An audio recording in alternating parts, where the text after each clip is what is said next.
तो 20 ਤੋਂ 25 ਮਿੰਟ ਮੈਂ ਘਮੰਡ ਦੇ ਵਿਸ਼ੇ 'ਚ ਬੋਲਾਂਗਾ ਔਰ ਮੇਰੇ ਨਾਲ ਖੁਦਾ ਦੇ ਪਵਿੱਤਰ ਕਲਾਮ ਦੇ ਵਿੱਚੋਂ ਨੀਤੀ ਵਚਨ ਉਸ ਦਾ 18 ਅਧਿਆਇ ਤੇ ਉਹਦੇ 12 ਵਚਨ ਨੂੰ ਕੋਈ ਵੀ ਪੜ੍ਹ ਸਕਦਾ। नीति वचन 18 अध्याय ਉਹਦੇ 12 वचन। नाश होने से पहले मनुष्य के मन में घमंड और मंदा पाने से पहले निमरता होती है। आमीन, हालेलुया, हालेलुया। प्रभु का दास सुलेमान लिखदा है इस प्रकार, कहता कि नाश होने तो पहला मनुष्य के मन में घमंड और महिमा पाने से पहले नम्रता होती है। नाश होने से पहले मनुष्य के मन में क्या आता है? घमंड आता है। हालेलुया। नाश होने से पहले मनुष्य के मन में घमंड आता है और महिमा पाने से पहले उनमें नम्रता आती है। तो इस एक आयत में दो बातें प्रभु का दास सुलेमान कहता है, और क्या है? घमंड और नम्रता।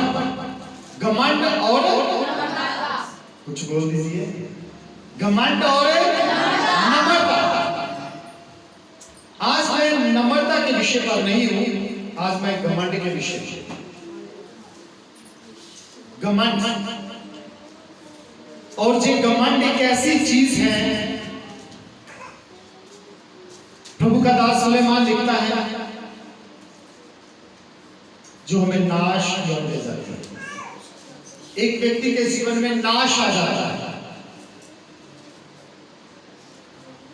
एक व्यक्ति नाश हो जाता है जब हमको लगता है कि कोई व्यक्ति घमंड कर रहा है, तो याद रखें वो घमंड नहीं कर रहा है, ये समझ लीजिए कि परमेश्वर उसको नाश की ओर ले जा रहा है, उसको नाश की ओर ले जा रहा है।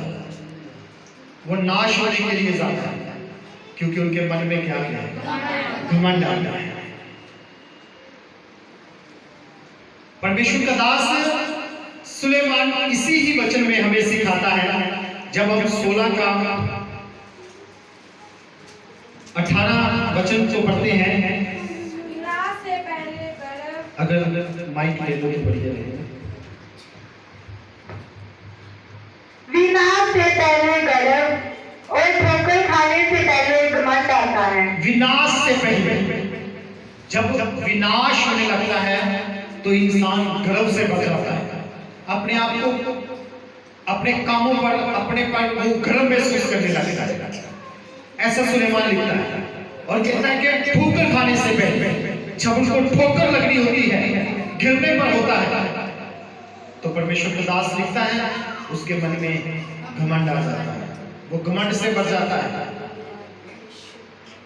याद रखिए अजीजों, जितने भी हम प्रभु यीशु मसीह की उपस्थिति में नाश जब होने लगता है तो इंसान घमंड करता है, उनके जीवन में घमंड आ जाता है। और प्रभु का दास याकूब क्या लिखता है? मेरे साथ याकूब निकालें, याकूब 4:6 पढ़ेंगे हम। याकूब 4 अध्याय उसका 6 वचन को पढ़ेंगे। वो तो लिखा, वह तो और भी अनुग्रह देता है, वह तो और भी अनुग्रह देता है, इस कारण वह तो और भी अनुग्रह देता है, इस कारण ये लिखा है, परमेश्वर अभिमानियों का विरोध करता है।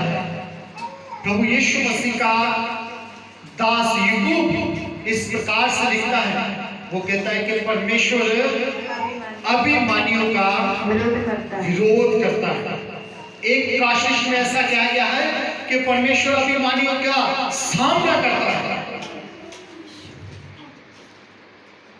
बाइबल की एक काशिश में ऐसा कहा गया है कि परमेश्वर अभिमानियों का सामना करता है। बहुत से पाप हैं, बहुत से पाप, लेकिन घमंड एक ऐसा पाप है जिसके विषय में प्रभु का दास लिखता है कि परमेश्वर घमंड का क्या करता है? सामना करता है। परमेश्वर घमंड का क्या करता है? सामना करता है। अभी देखिए, जब हम घमंड करेंगे तो परमेश्वर हमारा सामना करेगा। नीति वचन में ही 6 अध्याय के 17 वचन में इस प्रकार से कहा है, और परमेश्वर का दास सुलेमान कहता है कि परमेश्वर 6 बातों से घृणा करता है। वहां लिखा है वरन 7 है जिनसे परमेश्वर घृणा करता है, और उससे पहली बात ऐसा लिखा है कि घमंड से चिड़ी हुई आंखें, घमंड से चिड़ी हुई आंखें।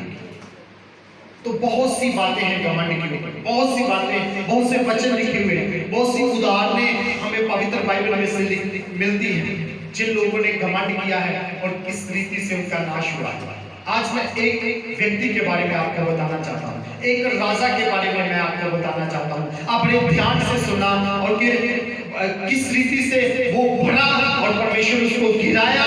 उसको पता चला कि जे बच्चे हर एक चीज जो है वो परमेश्वर की है। हालेलुया। हर एक चीज किसकी है? परमेश्वर की। हम किसी चीज पर घमंड नहीं कर सकते। अपने परमेश्वर ने बच्चे दिए, इस चीज पर हमें घमंड नहीं कर सकते। परमेश्वर ने हमें अच्छी एजुकेशन दी है, इस चीज पर हम घमंड नहीं कर सकते।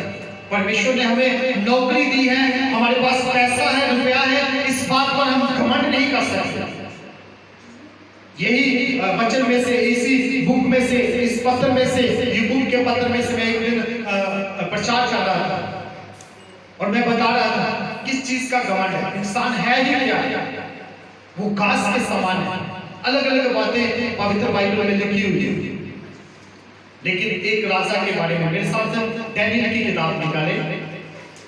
एक राजा के बारे में आज हम सिर्फ उसी पर मनन करेंगे। थोड़ा सा उसका 4 अध्याय हम पढ़ेंगे, 4 अध्याय हम निकालेंगे। डैनियल की किताब उसका 4 अध्याय,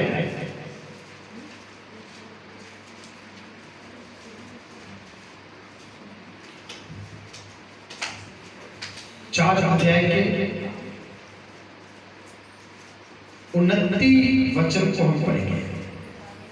डैनियल 4 अध्याय उसके 29 वचन को पहले हम पढ़ेंगे।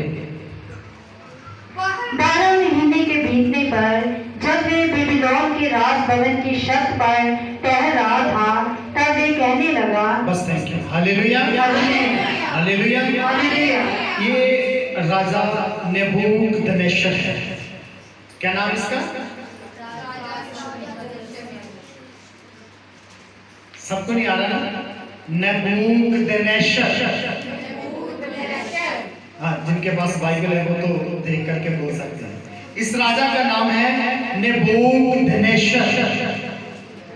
तो इस राजा ने लिखा, जो हमने 29 वचन पढ़ा है, 29 वचन को हमने पढ़ा है, वो कहता है 12 महीने के बीतने पर जब वह बेबीलोन के राज भवन की छत पर टहल रहा था, तब वह कहने लगा,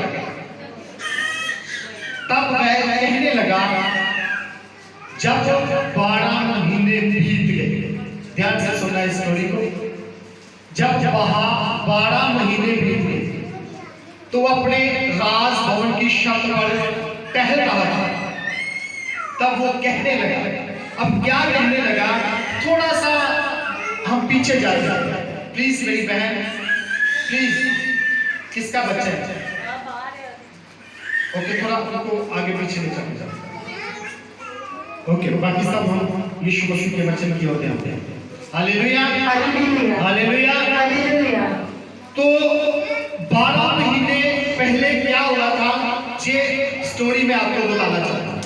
12 महीने पहले क्या हुआ था, ये स्टोरी में आपको बताना चाहता हूँ। ये स्टोरी मैं आपको समझाना चाहता हूँ।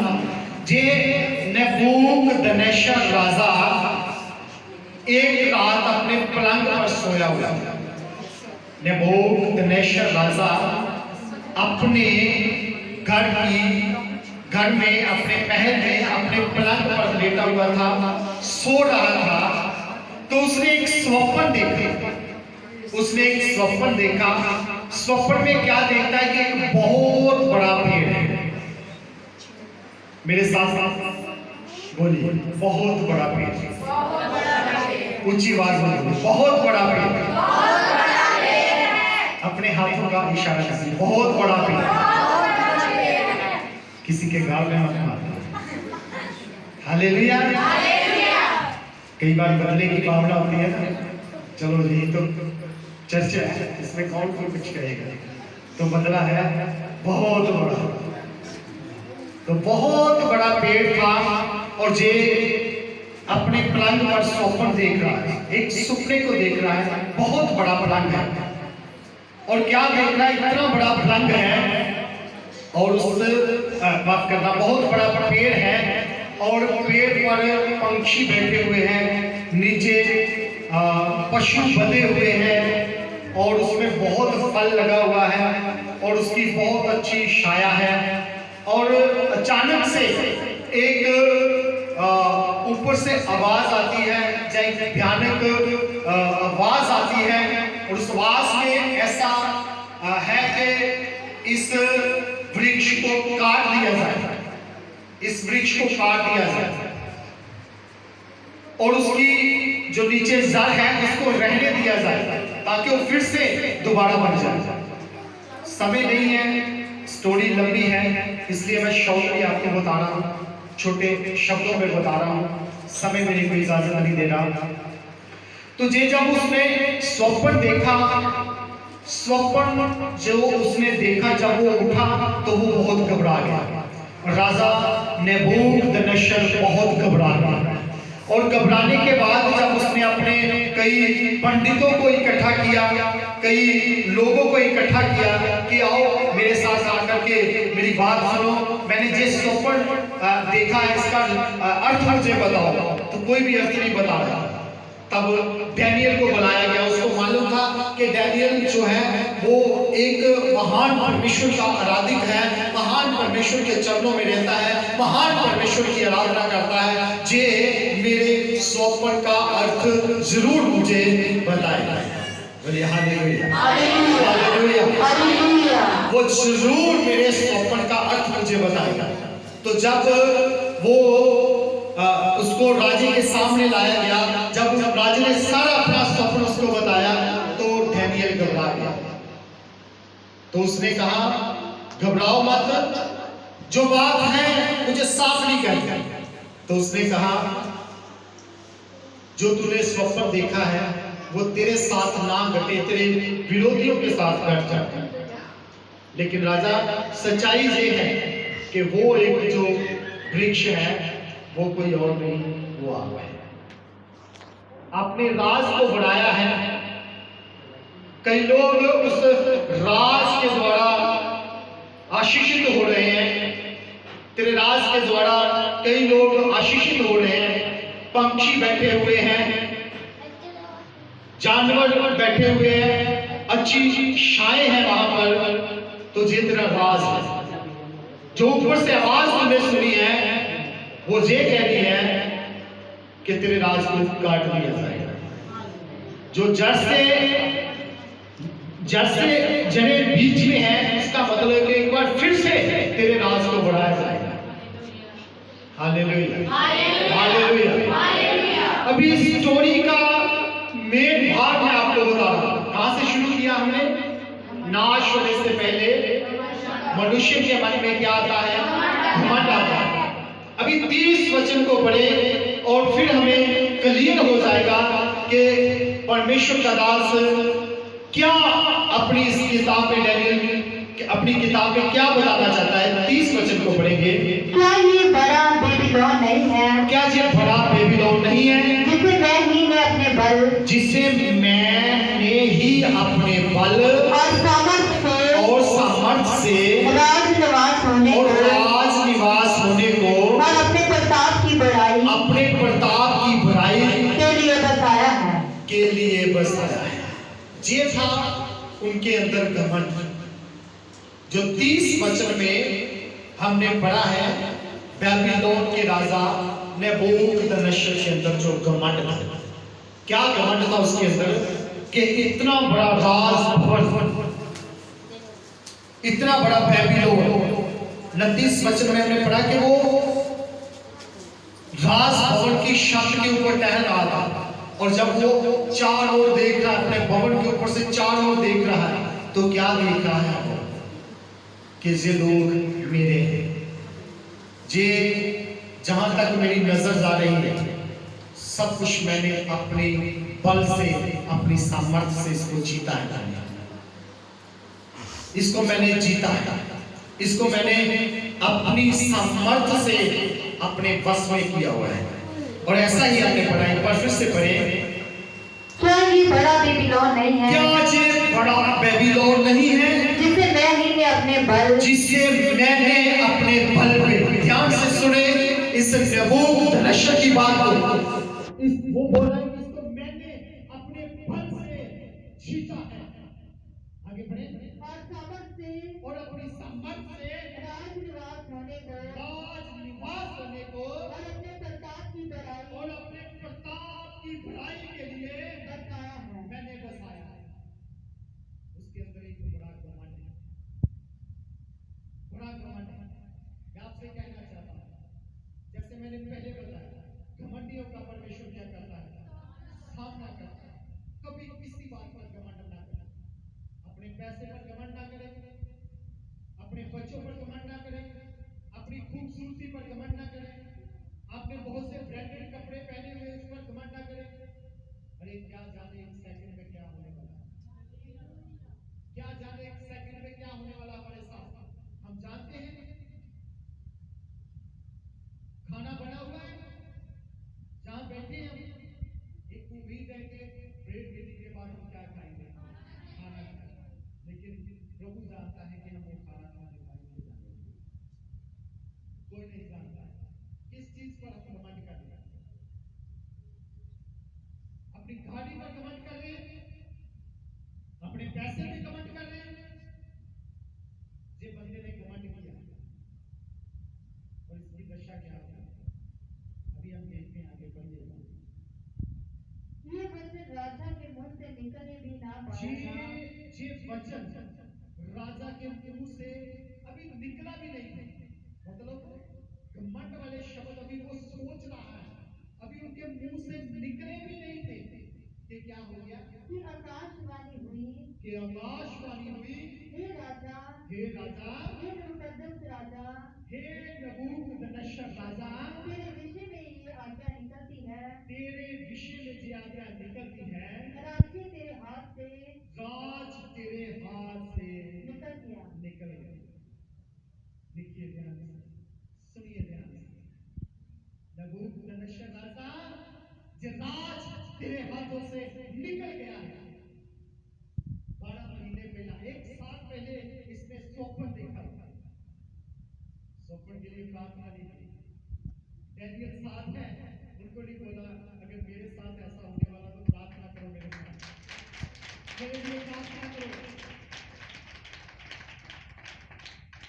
मैंने ऐसा स्वप्न देखा है। 12 महीने में कितनी बार से प्रार्थना करवा सकता था, उपवास करवा सकता था, खुद बैठ सकता था।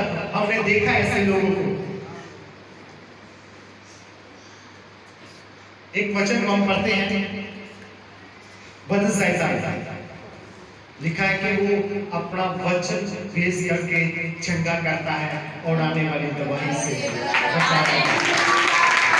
Hallelujah, hallelujah.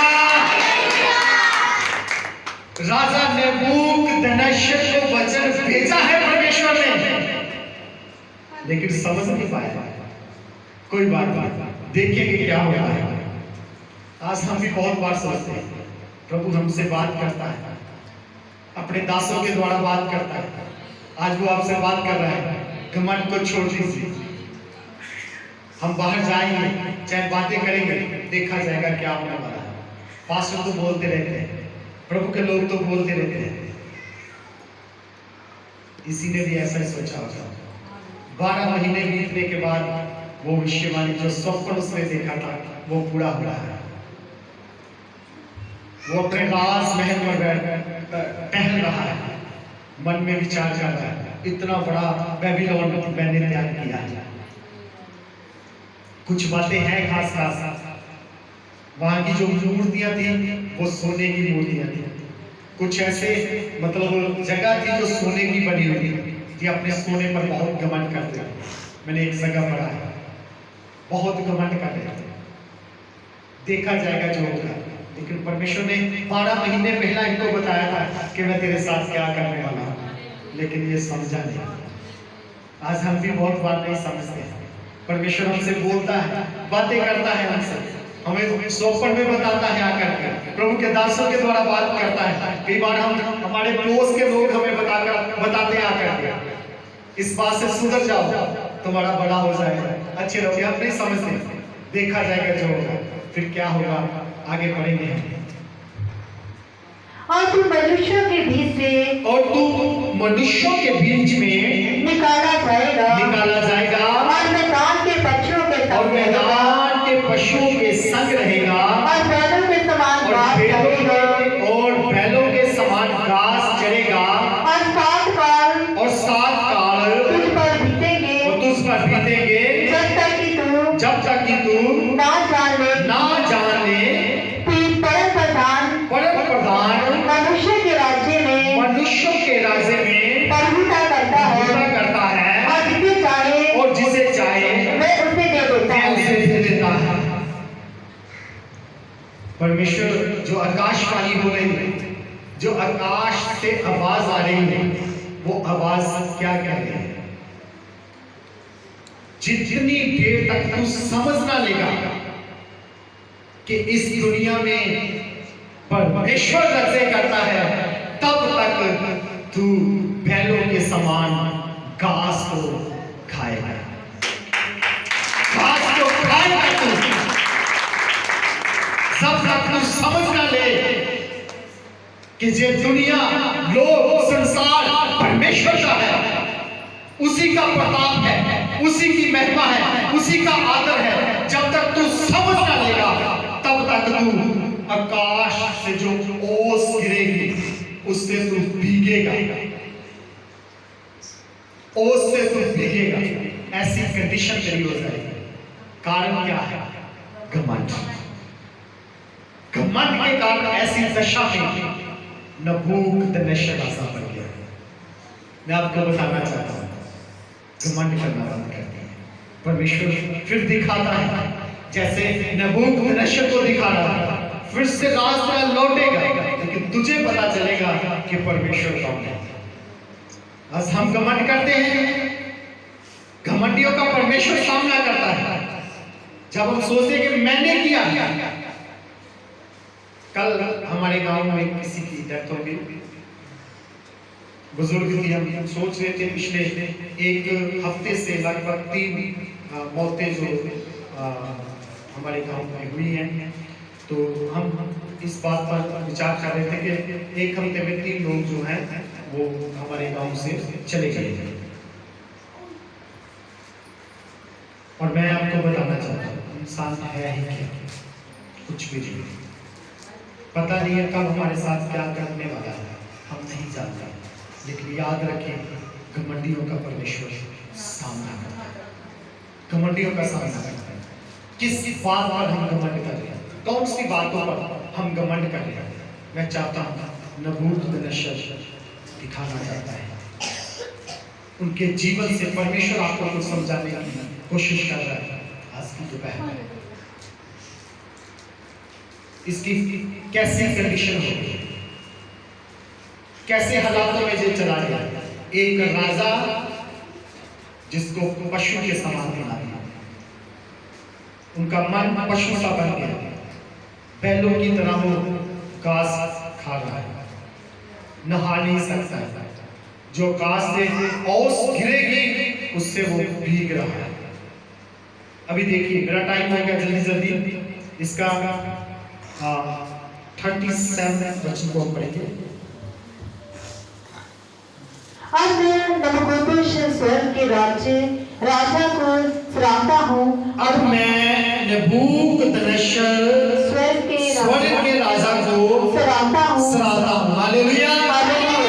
जब वो ऐसी कंडीशन में चला गया, जब वो बैल बन गया, जब वो ओस से उसका शरीर भीगने लगा, ऐसी कंडीशन से कुछ समय उसका निकल गया, और मतलब कुछ समय पीरियड रखा है, उस पीरियड से वो निकल गया, तब उसने अपने मुंह से क्या शब्द निकाला कि मैं स्वर्ग के राजा परमेश्वर को सराहता हूं। हालेलुया। पृथ्वी के राजा को नहीं, स्वर्ग के राजा को, इस पृथ्वी के राजा को नहीं, स्वर्ग के राजा को सराहा। अपने राज को उसने देख लिया कि मेरा राज कुछ भी नहीं, किस बात पर घमंड करूंगा, कौन सी बात पर मैं घमंड करूंगा। अब वो कहता है मैं स्वर्ग के राजा को सराहा, स्वर्ग के राजा। और आगे बढ़िए, और उसकी स्तुति और महिमा करता और हूँ, महिमा करता हूँ, क्योंकि उसके सब काम सच्चे और क्योंकि उसके सब काम सच्चे और उसके सब विवाद न्याय के हैं, और उसके सब व्यवहार न्याय के हैं। और जो लोग घमंड से चलते हैं और जो लोग घमंड से चलते हैं उन्हें वो नीचा कर सकता है। उन्हें वो नीचा कर सकता है। हालेलुया। जो लोग घमंड से चलते हैं उसको वो नीचा कर सकता है। ये बंदा जान गया। 12 महीने पहला स्वप्न में परमेश्वर ने बताया, नहीं माना, नहीं सोचा कि मेरे साथ क्या होने वाला है। इतना बड़ा प्रभु का जन डैनियल उसके साथ खड़ा है, उनके राज्य में वो काम कर रहा है, नहीं ध्यान दिया। लेकिन जब उस शरीर के ऊपर वो घटना घटी, पशु सा मन हुआ, पशुओं के समान घास करने लगा। जब वो औ से अपने आप को भिगोने लगा, तब उसको पता चला संसारिक राज तो कुछ भी नहीं, परमेश्वर का राज है जो कभी बदलने वाला नहीं। हालेलुया। परमेश्वर के राज्य की फिर उसने निशानियां बताई। उसने कहा परमेश्वर का न्याय सच्चा है, परमेश्वर अच्छी रीति से न्याय करता है। हम गलत को सही कह सकते हैं। एक पृथ्वी का राजा एक सच्चे बंदे को झूठा ठहरा सकता है, झूठे को सच्चा ठहरा सकता है, लेकिन परमेश्वर किसी का पक्षपात नहीं करता।